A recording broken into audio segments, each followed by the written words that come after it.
Hamas और Israel के बीच तनातनी एक बार फिर बढ़ गई है।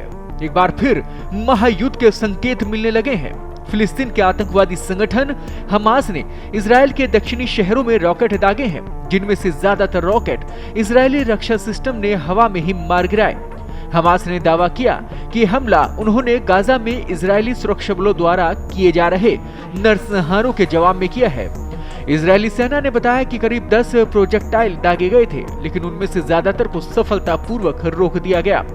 हालांकि इजरायली चैनल 12 ने दक्षिणी शहर अशकलोन में सीधे हमले की जानकारी दी है, जिसमें कम से कम 12 लोगों के मामूली रूप से घायल होने की खबर है।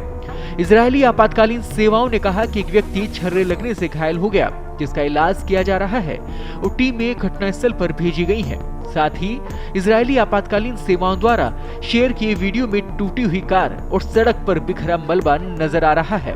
हमले के तुरंत बाद इजरायली सेना ने एक्स पर एक नया आदेश जारी किया, जिसमें मध्य गाजा पट्टी के डेर अल बलाह शहर के कई जिलों के निवासियों को पहले की रॉकेट फायरिंग का हवाला देते हुए अपने क्षेत्रों को छोड़ने का निर्देश दिया गया। सैन्य चेतावनी में कहा गया कि हमले से पहले अंतिम चेतावनी है। बाद में उसने कहा कि उसने उस रॉकेट लॉन्चर पर हमला किया जिससे पहले गाजा पट्टी से प्रोजेक्टाइल दागे गए थे। इस बीच गाजा के स्थानीय स्वास्थ्य अधिकारियों ने कहा कि गाजा पट्टी में इजरायली सैन्य हमलों में कम से कम 39 लोग मारे गए हैं।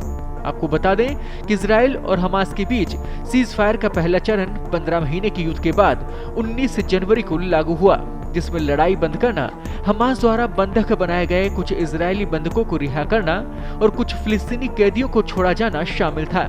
हालांकि 19 मार्च को इजराइल ने कहा कि उसके सैनिकों ने मध्य और दक्षिणी गाजा पट्टी में जमीनी ऑपरेशन फिर से शुरू किया है।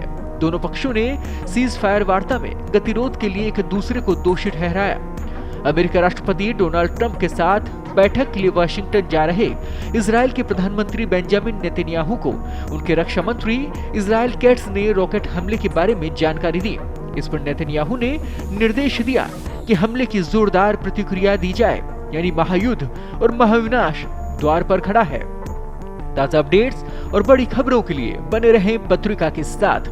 मैं हूं आपके साथ कृपाशंकर शर्मा।